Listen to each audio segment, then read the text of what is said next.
खरं तर दिल्लीतील जंतर मंतर येथे जी काही घटना घडली, जी काही वस्तुस्थिती होती ती आपण सगळ्यांनी बघितली. बरेचसे इलेक्ट्रॉनिक मीडिया त्या ठिकाणी ते प्रकरण दाबू बघत होतं.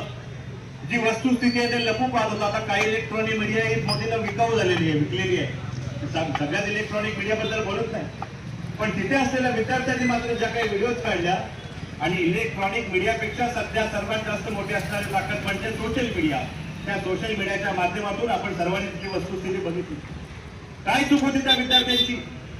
लोकशाही पद्धतीने जर का आपले स्वतःचे अधिकार ते मागायला त्या ठिकाणी गेले होते, शांतपणे जर का ते आंदोलन करत होते, तर त्या ठिकाणी लाठीचार्ज करण्याची, अमानुषपणे लाठी मार करण्याची काहीच गरज नव्हती.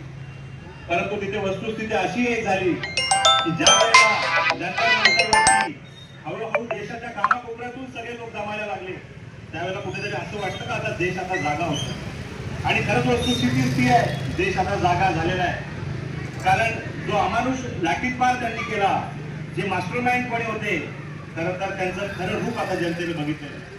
जे रक्त त्या विद्यार्थ्यांनी तिथे सांडलं, ज्यांची डोकी फुटली, ज्यांना इजा झाली, जे रक्त तिथे सांडलं, त्या रक्ताच्या थेंबा थेंबाचा हिशोब जनता आता येणाऱ्या निवडणुकांमध्ये घेतल्याशिवाय राहणार नाही, एवढंच मला सांगायचं. आणि म्हणून या लोकांना खरं तर घरीच बसवलं पाहिजे. जे आपल्याकडून आपली लोकशाही छिनवून घेत आहेत, अधिकार छिनवून घेत आहेत, जे संविधान बदलू पाहत आहेत, ज्यांना लोकशाहीवर आक्षेप आहे त्यांना संविधानावर आक्षेप आहे, कारण संविधानानेच आपल्याला लोकशाही दिलेली आहे. अशा लोकांना खरं तर आपण घरी बसवलं पाहिजे. आणि त्या निमित्तानं आता देश मगाशी म्हटल्याप्रमाणे देश जागा होतोय, जनता जागी होते, आणि म्हणून हे सरकार आता घाबरलेलं आहे. या सरकारला समजलेलं आहे की आता आपल्या पायाखालची वाळू आता कशी सरकायला लागलेली आहे. आता खरं तर आज सर्वच पक्षाचे लोक या ठिकाणी आले. सर्वांचं मी आभार व्यक्त करतो. सकाळपासून या ठिकाणी व्यापाऱ्यांनी सुद्धा दुकानं बंद ठेवून अतिशय चांगल्या पद्धतीनं सहकार्य केलं. मी त्यांचंही सर्व पक्षाच्या वतीनं आभार व्यक्त करतो.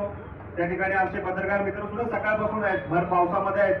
त्या ठिकाणी जो लोकशाहीचा तिसरा स्तंभ आहे तो पत्रकार बांधव सुद्धा या ठिकाणी होता, आणि पोलीस प्रशासनाने सुद्धा चांगल्या पद्धतीनं या ठिकाणी आम्हाला सहकार्य केलं. त्याबद्दल सुद्धा मी शिवसेना पक्ष असेल किंवा इतर सर्व पक्ष असतील त्यांच्या वतीनं आभार व्यक्त करतो आणि सांगतो.